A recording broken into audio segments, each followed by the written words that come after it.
Somewhere off the coast of Colombia, beneath warm turquoise water, lie the bones of ships that never made it home. Ships loaded with gold, ships hunted by the most feared men who ever sailed. And on the shore above them stands a city that refused to fall. Stone walls 40 feet thick, cannons facing every direction the sea can send an enemy. This is the story of the port they called too rich to survive, and the empire that built a fortress to prove the pirates wrong. By the early 1500s, Spain had found something no empire had ever held before: an entire continent of silver and gold, pulled from mountains in Peru and Mexico, funneled toward a single stretch of Caribbean coastline. That coastline needed a gateway, a harbor deep enough for galleons, a city strong enough to hold treasure until the fleets arrived to carry it home to Seville. That city was Cartagena de Indias. And the moment gold started moving through its streets, every pirate, privateer, and corsair in the Atlantic world turned their eyes toward it.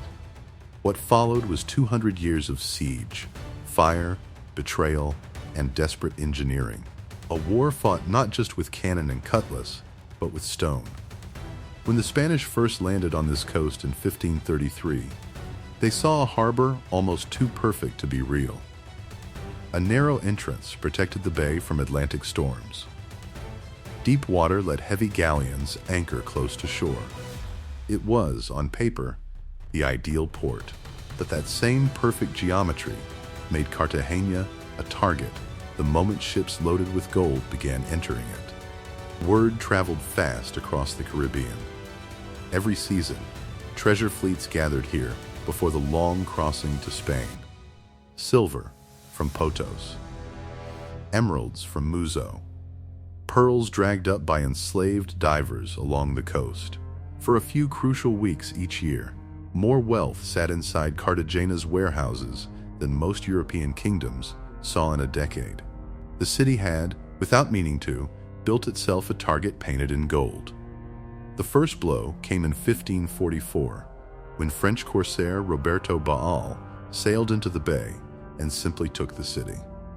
No grand battle, no months-long siege, just a fleet, a landing party, and a town with walls too thin to matter. Spain paid the ransom and watched Baal sail away richer than most nobles back home. It happened again and again. By the time Francis Drake arrived in 1586, with a war fleet of 23 ships, Cartagena's defenders barely resisted. Drake occupied the city for over a month, stripping it of everything valuable before accepting an enormous ransom just to leave the building standing. For Spain's crown, this was no longer an inconvenience. It was a wound bleeding gold every few years, in front of the entire world. Something had to change. What Spain built next would take over 2 centuries to finish, and it would turn Cartagena into one of the most heavily fortified cities on Earth. Engineers arrived from Spain and Italy, trained in the newest science of military architecture. Walls angled instead of flat, so cannonballs would glance off rather than punch through. Bastions shaped like arrowheads, letting defenders fire along every approach with no blind spots. A moat, underground tunnels, and crowning it all, the fortress of San Felipe de Barajas, rebuilt again and again until it became a labyrinth of stone designed to swallow an invading army whole. Slowly, brick by brick, cannon by cannon, Cartagena stopped being an easy target. And in 1741, that transformation would be tested by the largest invasion force the Caribbean had ever seen. The British sent nearly 30,000 men, nearly 190 ships, a force larger than the population of Cartagena itself, commanded by Admiral Edward Vernon, who was so confident of victory he had commemorative coins struck before the battle even began.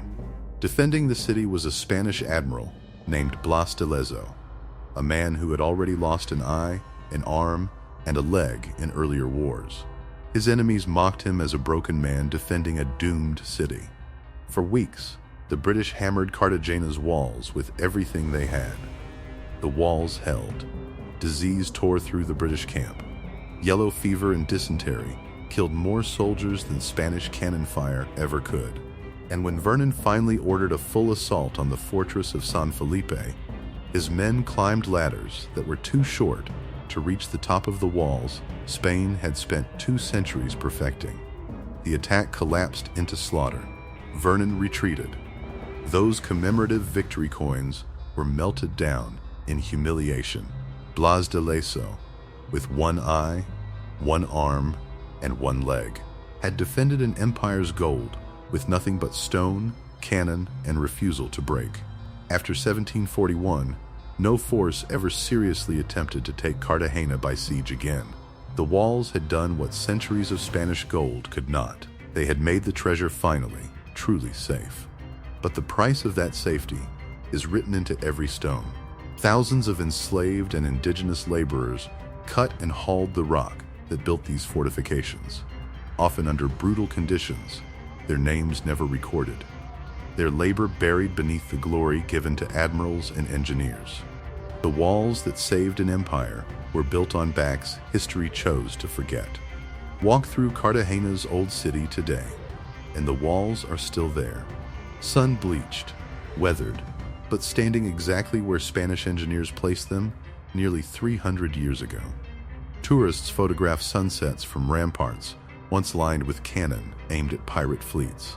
Cafes now fill courtyards where soldiers once waited for an invasion that finally never came. And yet, despite Drake, despite Baal, despite the largest invasion fleet the Caribbean had ever seen, the city survived. History never truly disappears. It just waits behind stone for someone to ask how it got there. If you want to see more lost cities, forgotten sieges, and the empires that rose and fell around them, subscribe for more journeys through history most people never learn. And tell me in the comments, which fortress, city, or lost empire should we explore next?